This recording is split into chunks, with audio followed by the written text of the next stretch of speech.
retrouve aujourd'hui pour une nouvelle vidéo pour Show & Flower. Aujourd'hui, on va travailler une technique de pliage origami pour nous faire une sorte de mini-album coucou format portefeuille. Je me suis inspirée en fait de Liberty Grove Paper Arts. C'est une personne qui fait des vidéos YouTube sur des techniques de pliage, surtout pour faire des petites enveloppes cadeaux. En fait, elle a plusieurs vidéos comme ça. Et en fait, là, ça m'a inspiré une sorte de petit mini-album format portefeuille pour pouvoir le travailler en technique d'art journal. Vous allez voir ça, donc j'ai adapté un petit peu la technique, mais la technique de pliage, en fait, reste la même que celle de Liberty Grove Paper. Donc, je vais vous mettre sa vidéo tuto, en fait, qui m'a servi à faire mon pliage en descriptif, comme ça, vous verrez l'original. Et là, je vous montre ma version. Donc, ici, je travaille sur un format de papier A4. Peu importe, vous pouvez le faire avec n'importe quel format de papier. Alors forcément, plus vous allez prendre des grands papiers et plus vous aurez un portefeuille qui sera grand. Mais en format A4, moi, ça m'a suffi pour travailler ensuite mes petites cartes. Ce qu'il vous faut, c'est surtout un papier qui soit pas trop épais. Hein. Quand on fait de l'origami, on essaie de travailler sur des feuilles de papier plutôt fines pour que le pliage se fasse bien, et surtout quand on a plein de plis, pour éviter que ça prenne trop d'épaisseur et qu'on ait un petit peu de décalage. Donc travailler sur un papier plutôt fin. Ici, c'est le Payton en 150 grammes en version noire que j'utilise ici. Donc 150 grammes, il y a déjà une petite épaisseur, mais bon, ça le fait bien. Et puis après, le but ici, c'est de plier notre papier A4 en 4 morceaux égaux.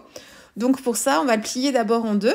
Et puis ensuite, on va ramener le bord droit, on va le ramener sur le pli central pour nous créer en fait nos 2 bandes. Et puis pareil à gauche, et on va obtenir comme ça 4 morceaux de même taille. Et puis une fois qu'on a fait ces différents plis, on va faire un autre pli de chaque côté, donc à chaque extrémité. Moi ici j'ai choisi de faire un pli à 1 cm.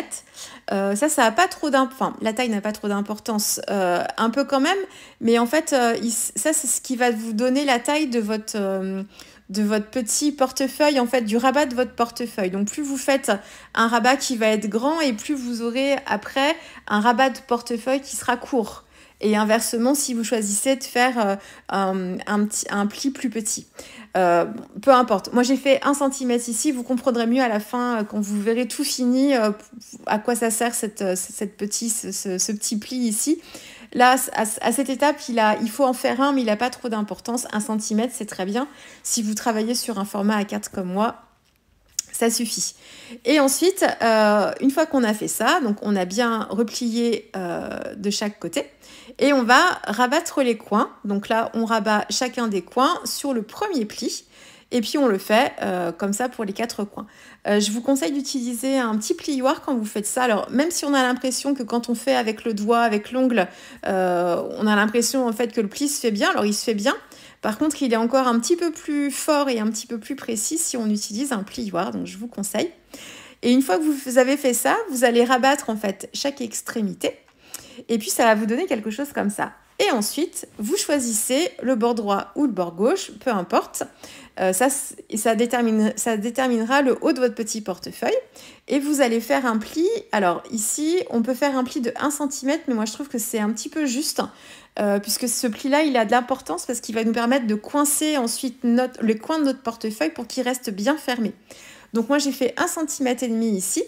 Et ensuite, j'ai replié vers l'arrière. Donc là, vous voyez, je suis en train, donc je mets de mon massicot pour bien marquer mon pli et être un petit peu plus précise. Et ensuite, une fois que le pli est fait, j'ai retourné mon papier et je fais le pli de ce côté-là. Donc le côté où j'ai pas les rabats.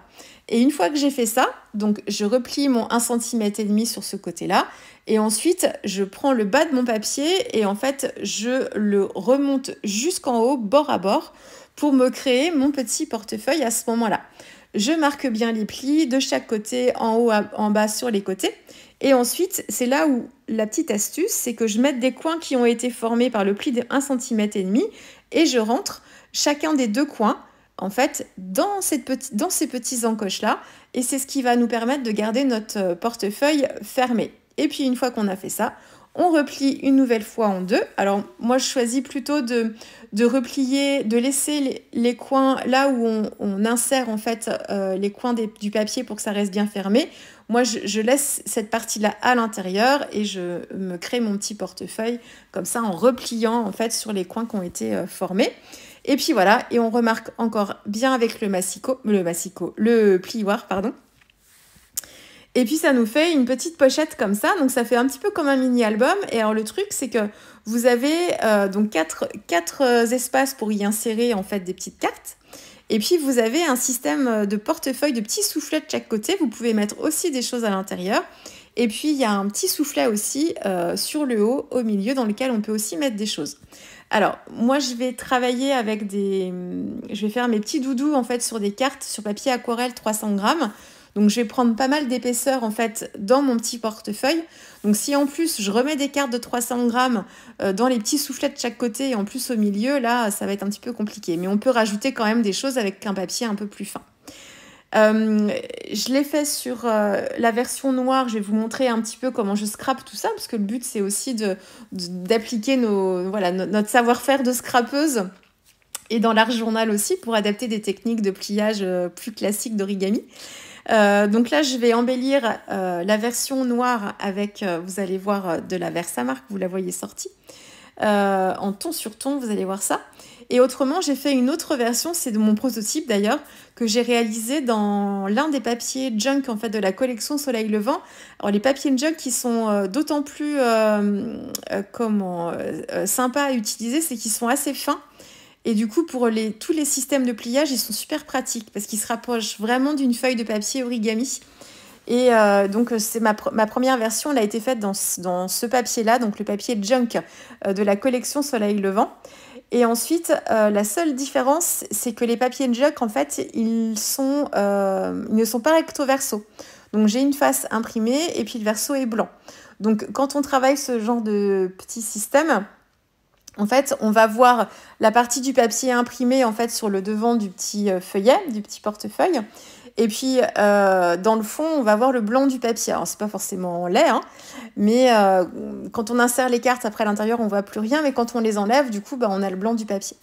Donc là, sur les versions de papier uni, du coup, tout est de la même couleur et on a un ensemble en fait un peu différent. Voilà. Après, il y a plein de possibilités. Encore une fois, on adapte après en fonction de nos idées. Donc ici, pour la version noire, comme je suis sur quelque chose d'assez sobre, alors je trouve que le papier noir, ça aurait pu être dans du craft aussi, mais avec la collection Soleil Levant, on a un joli contraste en fait. On a cette idée de l'encre de Chine, hein, donc un noir assez profond. Donc je trouve qu'il y a une petite touche d'élégance quand on utilise quand même du papier noir. Et là, je vais rajouter un petit côté chic aussi à l'ensemble en faisant de l'embossage en ton sur ton avec une poudre à embosser noire et le motif de tampon idéogramme, donc très simple, hein. Rien d'extraordinaire là-dessus, du ton sur ton, de l'embossage, ça nous donne une sorte de papier gaufré un petit peu. Et puis pour fermer l'album, j'ai utilisé un papier imprimé idéogramme aussi justement, je m'en suis fait une petite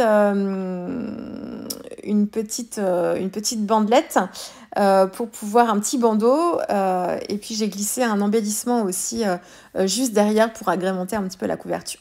Et donc là, vous voyez donc mon petit mini façon portefeuille. J'ai travaillé les petits doudous, donc c'était l'occasion pour moi d'y insérer. Je cherchais un écrin pour mes doudous. Je vous avais proposé une boîte avec les doudous astro en fait dans la collection un peu capsule du mois de janvier Show & Flower. Et du coup, je cherchais une autre idée pour pouvoir mettre mes cartes et j'avais des envies de pliage. Donc voilà le pourquoi du comment tout ça. Donc j'ai réalisé mes petits doudous sur des cartes. Alors mes cartes, elles font à peine 7 cm par 9 cm et demi à peine. Même si vous utilisez un format de papier A4 comme moi, je vous conseille quand même de faire des gabarits de cartes et de bien vérifier la taille de vos cartes pour être sûr qu'elles rentrent dedans avant de commencer à travailler dessus. Parce que vous pouvez avoir un petit peu de jeu, en fait, un petit peu de jeu lors de vos pliages. Et il se peut que ce ne soit pas forcément les mêmes dimensions que moi, tout à fait. Donc, prenez bien les mesures, faites des tests avant sur des chutes de papier pour voir quelle est la taille des cartes qui rentrent bien dedans. que vous puissiez bien fermer votre petit portefeuille et surtout que les 2 cartes qui sont à l'intérieur en fait du portefeuille ne se chevauchent pas trop et que vous puissiez bien les fermer, hein. Donc vérifiez bien la taille. Donc là, je vous montre un petit peu comment ça se présente. Donc vous avez la version en noir avec l'embossage et puis la version en papier junk de l'autre côté. Alors j'ai pas refait mes cartes de doudou, hein, j'ai juste refait le petit portefeuille. Mais voilà, après il y a plein de possibilités. Et vous pouvez bien sûr adapter les formats. Vous pouvez travailler sur des grandes bandes de papier pour vous en faire vraiment quelque chose d'un petit peu plus grand. Voilà, après c'est infini, on adapte la technique et on trouve voilà, d'autres interprétations et d'autres idées. Voilà, je vous laisse avec les dernières photos. J'espère que ce tuto vous aura plu. Et n'hésitez pas à reproduire en fait ces petits mini-albums portefeuille et puis à nous partager ça sur le groupe Facebook Chou & Flower et sur les réseaux. Je vous dis à très vite. Au revoir.